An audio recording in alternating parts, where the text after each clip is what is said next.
فاتحہ۔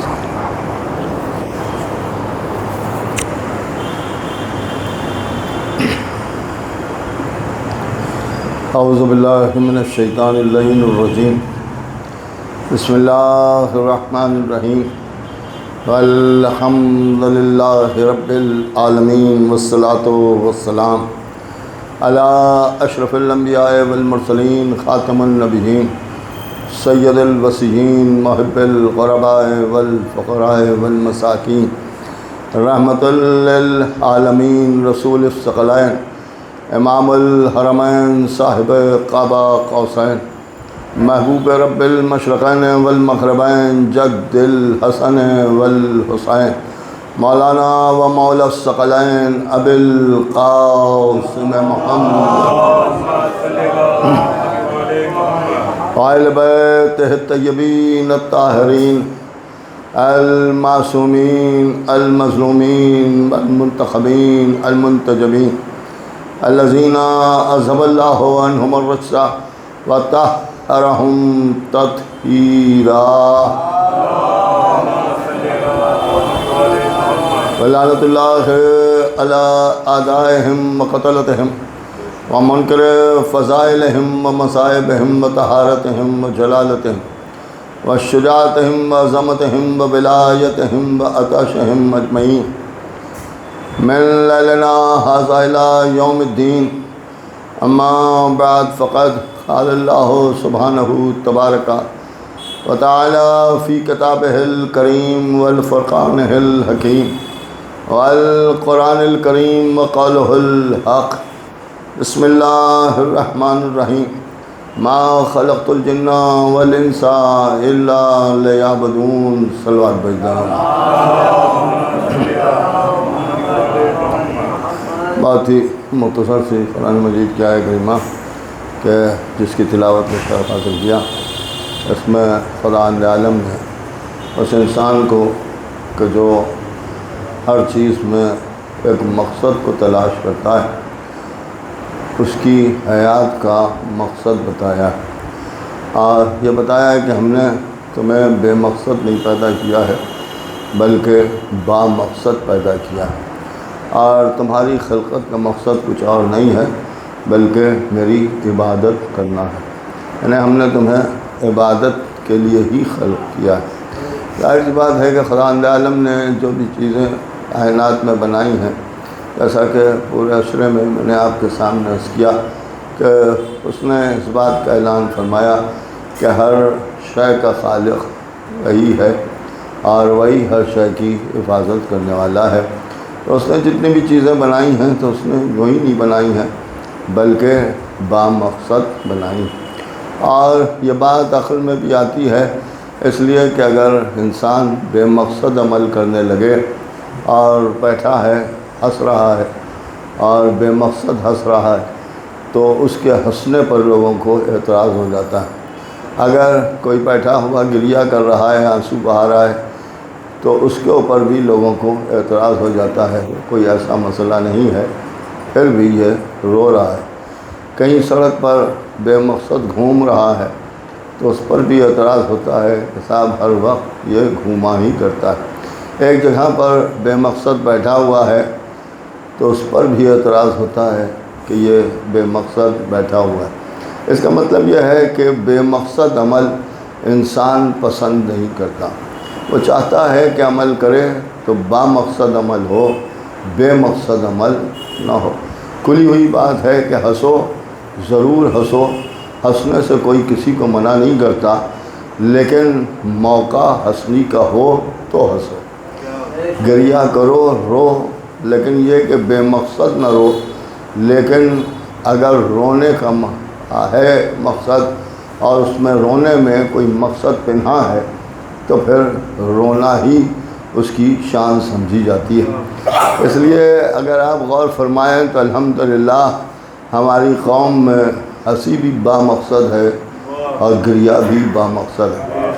محرم بھر روتے ہیں تو حسین کے پیار میں روتے ہیں، 9 ربیع الاول کو ہنستے ہیں تو وہ بھی حسین کے پیار ہی میں ہنستے ہیں۔ ایک صلوات پڑھیں محمد۔ لہذا یہاں ہر طرح سے ہر مسئلے میں ایک مقصد بنا، بے مقصد عمل انسان کو پسند نہیں ہے۔ جب انسان کو پسند نہیں ہے تو خالق انسان کو کیا پسند ہوگا؟ لہذا اس نے بھی اگر کوئی عمل کیا اور کسی کو خلق کیا تو بے مقصد نہیں پیدا کیا بلکہ با مقصد پیدا کیا۔ انسان کو پیدا کرنے کا مقصد اس نے خود بتایا ہے کہ ہم نے تمہیں عبادت کرنے کے لیے ہی خلق کیا ہے۔ اس کا مطلب یہ ہوا کہ ہمارا مقصد حیات عبادت کرنا ہے، اور ہم جو دنیا میں آئے ہیں وہ یوں ہی نہیں چلے آئے ہیں بلکہ عبادت کرنے کے لیے آئے ہیں۔ بنانے والے نے ہمیں بنایا ہے، خلق کیا ہے، اور جب خلق کیا ہے تو یہ بھی غور طلب ہے کہ کیسا خلق کیا، اور اس کے بعد خود خداوند عالم ارشاد فرماتا ہے کہ ہم نے کیا اچھی صورت پر تمہیں خلق کیا، اور جن چیزوں کی تمہیں زیادہ ضرورت تھی وہ ایک نہیں، وہ ہم نے تمہیں 2 عطا کر دی۔ اگر ہاتھ 2 چاہیے تھے تو ہم نے 2 عطا کیے، آنکھیں 2 چاہیے تھیں تو ہم نے 2 آنکھیں عطا کیں، 2 رخساروں کی ضرورت محسوس کی تو 2 رخسار عطا کیے، 2 لبوں کی ضرورت محسوس کی تو 2 لب ہم نے عطا کیے۔ یعنی جو زیادہ ضروری چیزیں تھیں وہ ایک نہیں 2 عطا کیں، اور پھر کہا کہ کیا اچھی صورت پر خلق کیا ہے۔ اس کا مطلب یہ ہے کہ اللہ نے سب سے بڑا احسان یہی کیا کہ اس نے ہمیں بغیر ہماری کسی ڈیمانڈ کے خلق کر دیا، اور جو ہمیں چاہیے تھا وہ بغیر مانگے ہمیں زیادہ سے زیادہ عطا کر دیا۔ اب یہاں پر بھی غور طلب ہے کہ اگر اس نے 2 ہاتھ عطا کیے ہیں تو ہمیں صرف 2 ہی ہاتھوں کی ضرورت ہے۔ اگر ایک ہوگا تب بھی کام نہ چلے گا، اور 2 سے زیادہ ہو جائیں گے تب بھی ہم ایب نارمل کہلائیں گے، نارمل نہیں کہلائیں گے۔ اس کا مطلب یہ ہے کہ ہماری خوبصورتی میں کمی آ جائے گی۔ ہمیں 2 آنکھوں کی ضرورت تھی تو تیسری آنکھ بنا لینے میں اس کا کچھ جاتا نہیں تھا، اگر وہ چاہتا تو تیسری بھی بنا دیتا، لیکن اس نے 2 ہی آنکھیں بنائیں، اس لیے کہ وہ جانتا ہے کہ 2 آنکھوں سے کام چل جائے گا اور 2 سے کم میں نہیں چلے گا، لہذا اس نے 2 آنکھوں کو خلق کیا۔ اس کا مطلب یہ ہے کہ اللہ جانتا ہے کہ 2 سے زیادہ کی ضرورت نہیں ہے، لہذا اس نے 2 عطا کی۔ اب اگر کوئی صاحب یہ کہیں کہ نہیں ہمارے لیے تو ایک ہی آنکھ کافی ہے، ہمارے لیے ایک ہی ہاتھ کافی ہے، ہمارے لیے ایک ہی پیر کافی ہے، تو ہر انسان ان کے ذہن پر شک کرے گا کہ اگر ایک کافی ہوتا تو اللہ 2 نہ بناتا۔ اللہ نے رسول کو کائنات میں بھیجا، رسول نے چلتے چلتے آواز دی 2 گراں قدر چیزیں چھوڑے جا رہے ہیں، ایک قرآن ہے اور دوسرے میرے اہل بیت ہیں۔ اس کا مطلب ہی یہ ہے کہ رسول جانتے تھے کہ ایک سے کام نہیں چلے گا، 2 کی ضرورت ہے۔ اب جو یہ کہے کہ ہمارے لیے ایک کافی ہے، وہ بالکل ویسے ہی ہے کہ جیسے دونوں آنکھیں رکھنے کے بعد آدمی کہے کہ ہمارے لیے تو ایک ہی آنکھ کافی ہے۔ اس کا مطلب یہ ہوا کہ اگر اس نے 2 عطا کی ہیں تو بس 2 چاہیے ہیں۔ جو ایک کو کافی سمجھے وہ بھی ظالم کہلائے گا، اور جو 2 کو کم سمجھ کے تیسرے کا اضافہ کرے وہ بھی ظالم کہلائے گا۔ ایک صلوات وہ ہے محمد وآل محمد، ایک اور صلوات بھیجتے ہیں محمد وآل محمد۔ ایسے نہیں کہ 11 محرم ہو گئی تو اس کا مطلب صلوات دیگر سمجھ لیا ہے۔ ایک اور بابا سے بلند صلوات بھیجتے ہیں۔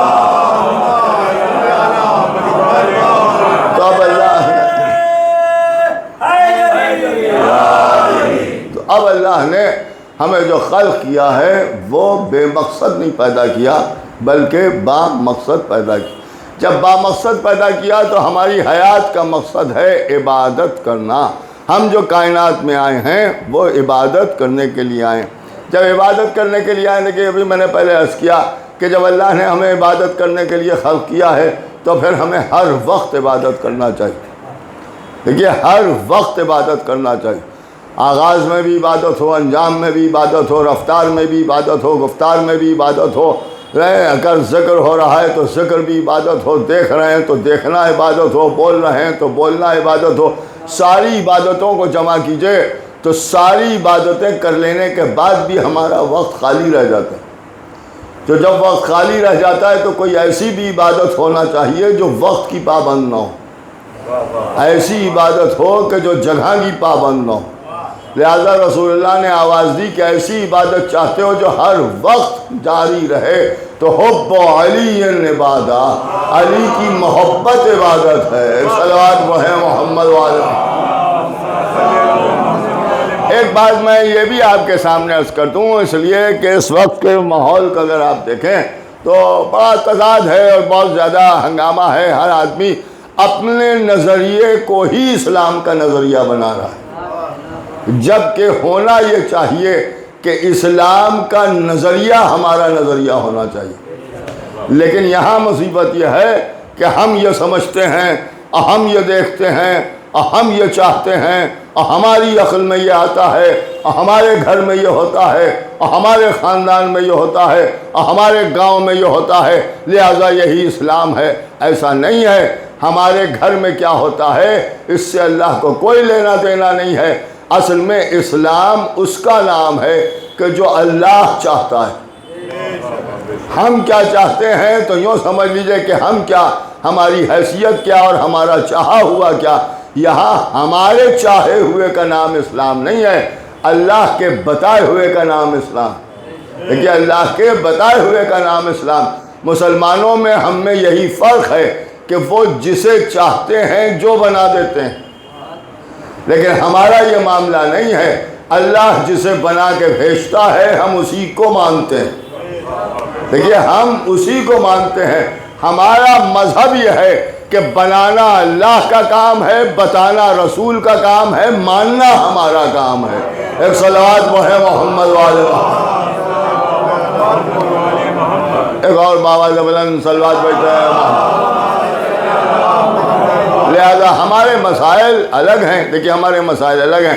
اب یہ کہ عبادت، تو ایک بات میں آپ کے سامنے یہ بھی عرض کر دوں کہ مولا علی کی شان میں جتنی بھی حدیثیں ہیں اور آپ جانتے ہیں اور آپ نے سنی ہے، اور ماشاءاللہ آپ حضرات کے سامنے کوئی محتاج ترجمہ بھی نہیں ہے۔ مثلا ذکر علی عبادہ، نظر الی وجہ علی ابن ابی طالب عبادہ، حب علی عبادہ، زینوا مجالسکم بذکر علی ابن ابی طالب، یہ ساری حدیثیں۔ ایک بات آپ یہاں پر بھی غور فرمائیں کہ اس میں علی کا ذکر عبادت، علی کے چہرے پر نظر کرنا عبادت۔ کیونکہ لوگ کم ہیں مگر یہ کہ ماشاءاللہ سمجھدار حضرات بیٹھے ہوئے، اور کامیابی کے لیے بھیڑ نہیں چاہیے ہوتی، بلکہ اگر 5 ہوں مگر ایسے ہوں کہ مباہلہ جیت لیا جائے تو وہی کافی ہوتا ہے۔ ایک صلوات وہ ہے محمد والے، غور کریں۔ لہذا یہ بھی غور طلب ہے کہ علی کا ذکر عبادت، علی کے چہرے پر نظر کرنا عبادت، علی سے محبت کرنا عبادت ہے، علی سے محبت کرنا عبادت۔ اس میں کبھی آپ نے یہ غور کیا کہ رسول نے یہ نہیں فرمایا کہ علی کا ذکر کرنا ثواب ہے؟ نہیں غور کر رہے ہیں۔ دیکھیے دونوں چیزوں میں فرق ہے۔ یہ نہیں فرمایا کہ علی کے چہرے پر نظر کرنا ثواب ہے، آپ غور کر رہے ہیں، ثواب نہیں کہا ہے، عبادت ہے۔ دیکھیے عبادت ہے، غور کر رہے ہیں آپ، عبادت ایک ماحول بنا ہوا ہے۔ انہوں نے کہا صاحب اول تو نماز ہے اور روزہ ہے اور حج ہے اور یہ ہے اور وہ ہے، آپ تو خالی مجلسوں میں لگے رہتے ہیں، ہر وقت حسین حسین حسین حسین، اس کے علاوہ آپ کو کچھ آتا نہیں۔ اب یہ نماز تو پڑھتے ہی نہیں ہیں، روزہ تو رکھتے ہی نہیں ہیں، حج تو کرتے ہی نہیں ہیں، اور ان کی پوری قوم ایسی ہے صاحب، نماز نہیں پڑھتے، نماز نہیں پڑھتے، نماز نہیں پڑھتے۔ اول نماز ہے، اول نماز ہے۔ پوری توجہ سنیے گا کہ میں آپ کے سامنے عرض کر رہا ہوں۔ یہ بھی ایک عجیب و غریب بات ہے، بڑے غور سے سنیے گا کہ میں عرض کر رہا ہوں۔ نماز اپنی جگہ، روزہ اپنی جگہ، حج اپنی جگہ، زکوٰۃ اپنی جگہ، ساری چیزیں اپنی جگہ۔ انہوں نے کہا یہ عبادت ہے، عبادت کریں گے تو ثواب ملے گا۔ نہیں غور کر رہا ہوں۔ نماز پڑھیں گے ثواب ہوگا، یہی تو حدیثیں ہیں، نماز پڑھنے سے ثواب ہے، نجات ہے۔ روزہ رکھنے سے ثواب ہے، نجات ہے۔ سوال یہ پیدا ہوتا ہے کہ کل ملا کے اگر آپ دیکھیں تو انہوں نے کہا صاحب عبادت کرنے سے ثواب ہے۔ اب جب عبادت کرنے سے ثواب ہے تو جو آدمی اپنے آپ کو نہیں پہچانتا وہ عبادت کو کیا پہچانے؟ تو وہ تو یہی پوچھے گا کہ بھیا پہلے یہ بتاؤ کہ عبادت کیا ہے۔ ہم غور کر رہے ہیں کہ عبادت ہے کیا، عبادت کسے کہتے ہیں؟ تو ان کا صاحب نماز ہے، نماز پڑھیں گے تو ثواب ہوگا، اور روزہ ہے رکھیں گے تو ثواب ہوگا، تو ہر نماز پڑھنے والے کو ثواب ہوگا؟ نہیں غور کر رہے ہیں آپ۔ ہر روزہ رکھنے والے کو ثواب ہوگا، ہر حج کرنے والے کو ثواب ہوگا؟ تو ان کا ہر ایک کو نہیں ہوگا۔ اس کا مطلب یہ ہے کہ نماز کا معاملہ یہ ہے کہ عبادت اسے کہتے ہیں جس سے ثواب حاصل ہو۔ تو یہ جسے آپ نماز سمجھ رہے ہیں یہ نہیں ثواب تک پہنچائے گی۔ اصل روح عبادت کو تلاش کیجئے کہ عبادت ہے کیا۔ عبادت بندے کی نہیں ہوتی ہے، اللہ کی ہوتی ہے۔ دیکھیے اللہ کی ہوتی ہے، خدا کی قسم مولا علی کا تو کوئی مقابلہ کر ہی نہیں سکتا۔ سارے فضائل آپ ایک طرف رکھ دیجئے اور صرف ایک حدیث سامنے رکھیے، ذکر علی جن عبادہ، علی کا ذکر عبادت۔ دیکھیے ذکر عبادت، آپ نے غور کیا کہ جب عبادت کی بات پوچھی گئی کہ یا رسول اللہ عبادت ہے کیا، تو رسول اللہ نے فرمایا علی کا ذکر عبادت۔ نہیں غور کر رہے ہیں، ذکر عبادت۔ عبادت اللہ کی ہوتی ہے، ذکر علی کا ہوتا ہے۔ دیکھیے ذکر علی کا ہوتا ہے، جب علی کا ذکر کرو گے تو عبادت ہوگی، جب عبادت ہوگی تبھی ثواب کے مستحق ہوگے، جب ثواب کے مستحق ہوگے تبھی نجات ہوگی۔ اے صلوات پڑھے محمد والے محمد، ایک اور صلوات پڑھتے ہیں محمد۔ تو ان کے ذکر کو، ان کی فکر کو عبادت قرار دیا گیا۔ ذکر ان کا کرو، عبادت اللہ کی ہے۔ چہرہ ان کا دیکھو، عبادت اللہ کی ہے۔ دیکھیے عبادت اللہ کی ہے، تو اگر اللہ کی عبادت کرنا ہے تو انہیں چھوڑ کے عبادت نہیں ہو پائے گی۔ ان کے سامنے زانو ادب طے کرو تو عبادت ہوگی۔ ایک صلوات پڑھے محمد والے محمد۔ اب اللہ نے انسان کو عبادت کرنے کے لیے خلق کیا، انہوں نے کہا صاحب عبادت کرنے کے لیے خلق، جیسا میں نے آپ کے سامنے عرض کیا کہ ان کا صاحب نماز، ٹھیک ہے چلیے نماز پڑھی، یوں ہی آپ سن لیجئے، بڑے اطمینان سے آپ کے سامنے عرض کر دوں، ان کا صاحب نماز ہے اور نماز ہے اور نماز، ٹھیک ہے نماز۔ ایک چھوٹا سا سوال ہے، قیام متصل برکوع، آپ غور کر رہے ہیں؟ یہ میرے خیال سے جہاں تک مجھے یقین ہے کہ نماز پڑھنے والے خوب اس سے واقف ہوں، اور نہیں واقف ہیں تو اسے سمجھ لیں۔ قیام متصل برکوع یہ واجب ہے،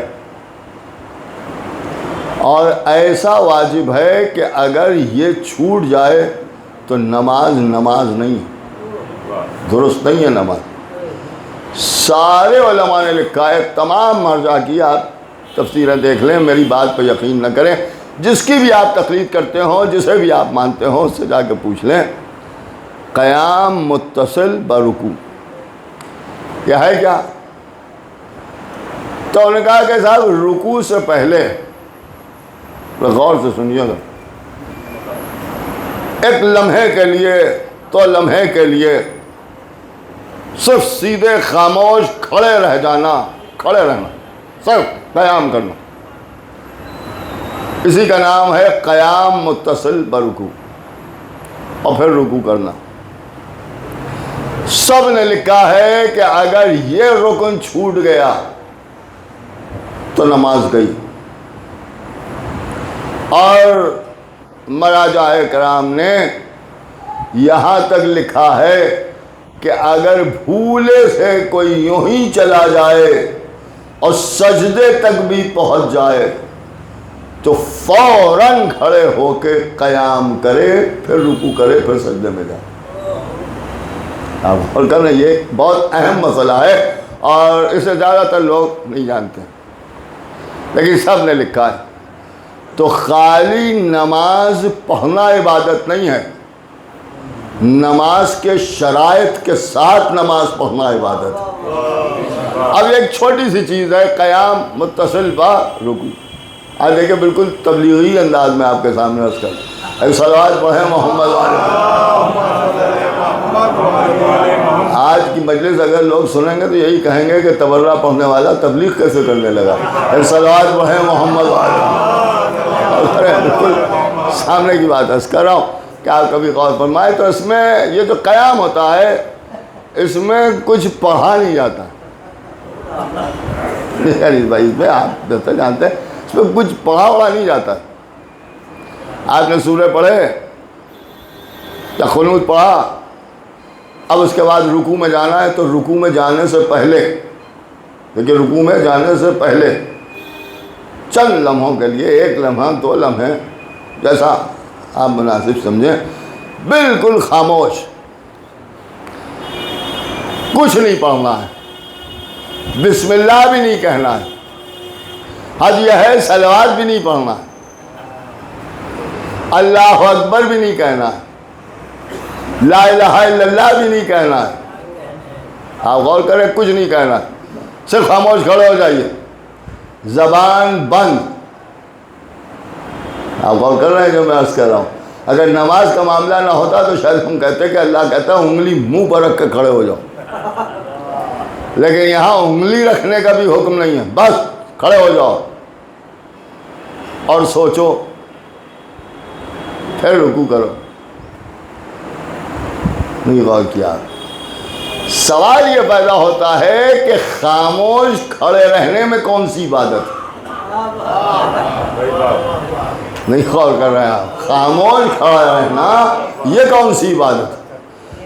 اب ایک بات میں آپ کو نہ کہہ کے، اگر میں صرف اپنی صرف کو کہوں کہ ذاکرین ہیں، علماء ہیں، خطباء ہیں، آپ کے درمیان آتے ہیں، ذاکری کرتے ہیں، مجلسیں پڑھتے ہیں اور فضائل پڑھتے ہیں، اور کسی کو چھپ کے بیٹھے دیکھ لیتے ہیں تو کہتے ہیں بولیے بولیے، خاموش نہ بیٹھیے، خاموش بیٹھنا صحیح نہیں ہے۔ نہیں غور کر رہے ہیں آپ؟ اللہ عبادت کے دوران کہہ رہا ہے خاموش کھڑے ہو جاؤ۔ بندے کا ذکر تو درکنار، اللہ کا بھی ذکر نہ کرو، چپ کھڑے ہو جاؤ، کچھ کہنے کی ضرورت نہیں، اور سوچو۔ تو یہ خاموش رہ کے کون سی عبادت ہو رہی ہے؟ کبھی آپ نے غور کیا جلال بھائی کہ یہ کون سی عبادت ہو رہی ہے کہ چھپ کے کھڑے ہیں؟ اور یہ خاموشی ایسی خاموشی ہے کہ اگر یہ خاموشی اختیار نہ کی تو جتنے سورے پڑھے سب گئے، جتنے ارکان آپ نے ادا کیے سب گئے، ان کا نمازی باطل ہو گئی۔ خاموش کھڑے رہیے، یہ خاموش رہ کے کون سی عبادت ہو رہی؟ ارے کہا آپ سمجھے نہیں، اس میں سوچنا ہے۔ میں نے علماء اسلام سے پوچھا کہ کیا سوچنا ہے؟ بھئی کیا سوچنا ہے؟ اللہ کے بارے میں اگر بات کریں تو سوچ ہی کے کھڑے ہوئے ہیں نماز میں، تو کیا سوچنا ہے؟ یہ مسلمان نہیں بتاتے کہ کیا سوچنا ہے۔ اگر سننا ہے تو ہم سے سنیے، کہیں ایسا تو نہیں ہے کہ اللہ کہتا ہے رکوع میں جانے سے پہلے کسی خاص رکوع کو یاد کرو، کسی ایسے کو یاد کرو کہ جس نے ایسا رکوع کیا ہو کہ رکوع بھی ہو رہا ہے اور عالم رکوع میں زکوٰۃ بھی دی جا رہی ہے، لہذا اس کے رکوع کو یاد کر کے رکوع کرو، تب تمہارا رکوع قابل قبول ہے۔ ایک صلوات پڑھیں محمد والے محمد، ایک اور صلوات پڑھتے ہیں محمد والے۔ اب یہ رکوع، اب دیکھیے یہ رکوع ہو گیا، اور اس کے بعد سجدہ کیا۔ دیکھیے سجدہ کیا، سجدہ کرنے کے بعد نماز تمام ہونا ہے، تشہد پڑھا، تشہد کے بعد سلام پڑھا۔ دیکھیے سلام پڑھا، عباد اللہ الصالحین، یہ لفظ ہے نا، ہے یہ لفظ ہے، نماز میں پڑھتے ہیں نہیں پڑھتے ہیں؟ ہمارے لیے تو مشہور ہے، پڑھتے ہی نہیں ہیں، ہم کیا جانے ہیں، صلوات پڑھیں محمد والے یہاں وقت پائے۔ تو جو لوگ پڑھتے ہیں وہ تو بتائیں گے کہ یہ لفظ ہے سلام میں یا نہیں۔ انہوں نے کہا صاحب ہے ایک صلوات پڑھیں محمد والے بھائی، اب تو الحمد کی گواہی مل گئی، اس سے پڑھتے کیا، ایک صلوات پڑھیں محمد والے صاحب، اور کہا صاحب صالحین پر سلام، تو یہ صالحین پر سلام، تو نے کہا صاحب صالحین پر سلام۔ مجھے بتائیے کسی مولوی سے پوچھ کے، تمام مسلمان اپنے اپنے علماء سے پوچھیں کہ اگر صالحین پر سلام نہ بھیجیں تو کیا ہوگا؟ باطل ہو جائے گی نا۔ آپ غور فرما رہے ہیں؟ تو میں اس کر رہا ہوں، اب جب طے ہے کہ صالحین پر سلام، تو اس کا مطلب یہ ہے کہ صالحین اس لائق ہیں کہ جب تک ان پر نماز میں سلام نہ بھیجو، اللہ کہتا ہے تمہاری عبادت کو قبول نہ کروں گا، یہ عبادت کو قبول نہ کروں گا۔ تو بھیا صالحین کو ڈھونڈ تو لے لیجئے کہ صالحین ہیں کون۔ میں نے شروع میں شاید غالباً فیض صاحب کے یہاں مکان پر میں نے مجلس میں عرض کیا تھا کہ ایک صاحب ہیں، ان کو نہ نماز سے مطلب ہے نہ روزے سے مطلب ہے، تو کیا ان کو صالح کہا جائے گا؟ میں کہا نہیں کہا جائے۔ اچھا نماز پڑھ لیتے ہیں، روزہ نہیں رکھتے ہیں، صالح بندے ہیں؟ وہ کہا نہیں صاحب ایسا نہیں ہے، نماز روزہ ہے زکوٰۃ سب کر لیتے ہیں، کبھی کبھی تھوڑی چوری کر لیتے ہیں، صالح کہا جائے؟ انہوں نے کہا نہیں صاحب صالح نہیں کہا جائے۔ اچھا چوری بھی نہیں کرتے ہیں، کچھ نہیں کرتے ہیں، کبھی کبھی تھوڑی سی چکھ لیتے ہیں، پیتے نہیں ہیں چکھ لیتے ہیں، صالح کہا جائے؟ وہ کہا نہیں صاحب صالح نہیں کہا جائے۔ کچھ نہیں کرتے ہیں، خالی غیبت کرتے ہیں، صالح کہا جائے؟ اگر نہیں صاحب صالح نہیں کہا جائے۔ اس کا مطلب کیا ہے؟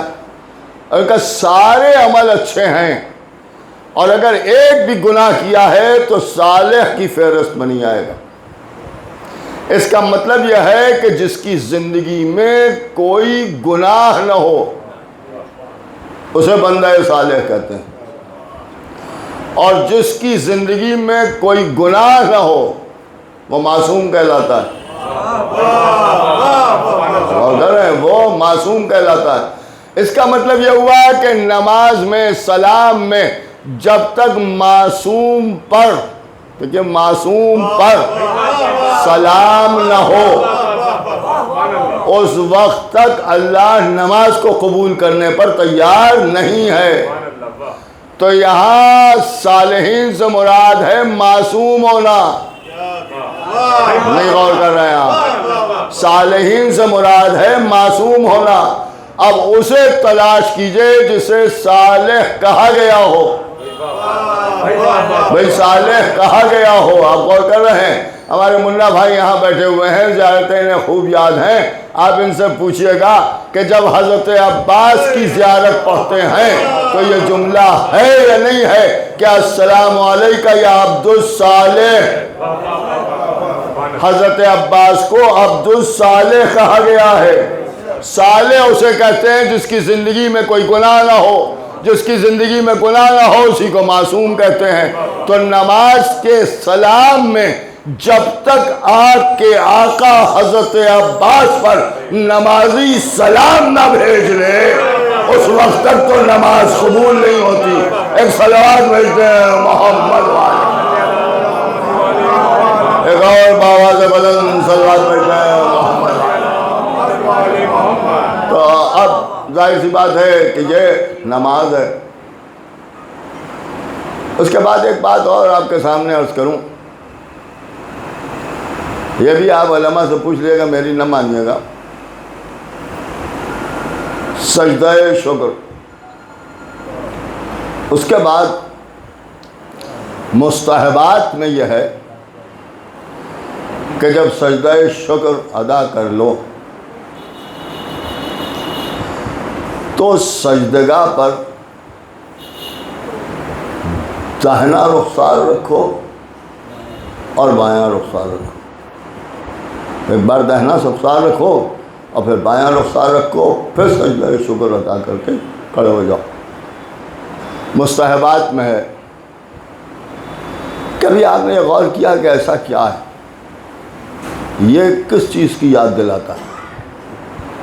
دیکھیے اس کی کوئی کہیں آپ کو لکھا ہوا نہیں ملے گا، لیکن ایک عالم دین سے میں نے یہ بات سنی ہے کہ نام مجھے نہیں یاد رہا، میں آپ کے سامنے عرض کر رہا ہوں کہ یہ کیا ہے کہ سجدگاہ کے اوپر رخسار رکھو، کچھ کرنے کی ضرورت نہیں ہے، کچھ پڑھنے کی ضرورت نہیں ہے، لیکن داہنا رخسار رکھو اور بایاں رخسار رکھو، یعنی ایک بار سر ایسے رکھیے اور ایک بار ایسے رکھیے اور پھر سجدہ کر کے اور بیٹھیے۔ یہ کیا ہے؟ کبھی آپ نے غور کیا؟ یہ مستحب ہے، اور بعض علماء نے لکھا ہے کہ ایسا مستحب ہے کہ اگر یہ کر لیا ہے تو نماز کی قبولیت کی ضمانت ہے، کیونکہ نماز کی قبولیت کی ضمانت ہے۔ اس کی کوئی وجہ نہیں بیان کی گئی، بس یہ حکم ہے کہ یہ کرو، یہ کرو، یہ عمل کرو۔ اس کا مقصد کیا ہے؟ یہ عمل کیسا عمل ہے؟ کہاں سے آیا ہے؟ عجیب بات بیان کی، خدا کی قسم ایسے عالموں پر جانے قربان، کیا بات بیان کی۔ میں نے کہا کہ اصل میں یہ واقعہ کربلا کی یاد دلاتا ہے،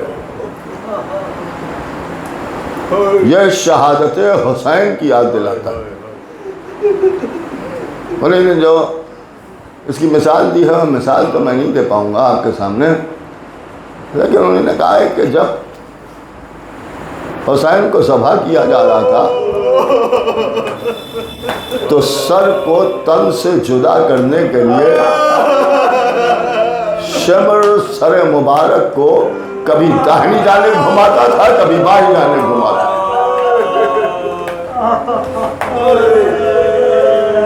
یہ ہے شہادت حسین۔ اب اس سے زیادہ بیان کرنے کے لیے میرے پاس الفاظ نہیں ہیں۔ خدا کی قسم جب آپ نماز پڑھیے گا اور یہ عمل کیجیے گا تو آپ کی آنکھوں سے آنسو ضرور نکلے گا، اس لیے کہ یہ واقعہ شہادت حسین کو یاد دلا رہا ہے۔ زہرا کے لال کا لاشا کربلا کی سرزمین کے اوپر بے گور و کفن پڑا ہوا ہے۔ آج 11ویں محرم ہو گئی، آج لٹا ہوا قافلہ کربلا سے جا رہا ہے۔ ہر بی بی کو ادھر سے گزارا گیا جدھر اس کے والی کا لاشا پڑا ہوا تھا، لیکن ہاں امام حسین کے لاشے کے سامنے سے 2 بیویوں کو گزارا گیا۔ ایک زینب ہے جنہیں نے لاشے کو دیکھا تو آواز دی، اے میرے بھیا، آپ کے لاشے کو دھوپ میں دیکھ رہی ہو، لیکن آپ کی بہن کیا کرے، بازوؤں میں رسن بندھی ہوئی ہے، سر پر چادر نہیں ہے۔ پھر اس کے بعد جناب رباب کو ادھر سے گزارا گیا۔ خدا کی قسم کیا منزل ہے کہ رباب چلتے چلتے لاش حسین کے سامنے جا کے رک گئی۔ لاش حسین کو دیکھا، آنسو بہانا شروع کیے، ظالم تازیانے لے کے آگے بڑھے، پشت پر تازیانے لگائے جا رہے ہیں، رباب کھڑی ہوئی ہیں۔ ایک مرتبہ یہ منظر زینب نے دیکھا تو آواز دی، بی بی رباب آؤ ہمارے ساتھ چلو، اے بی بی صبر کرو۔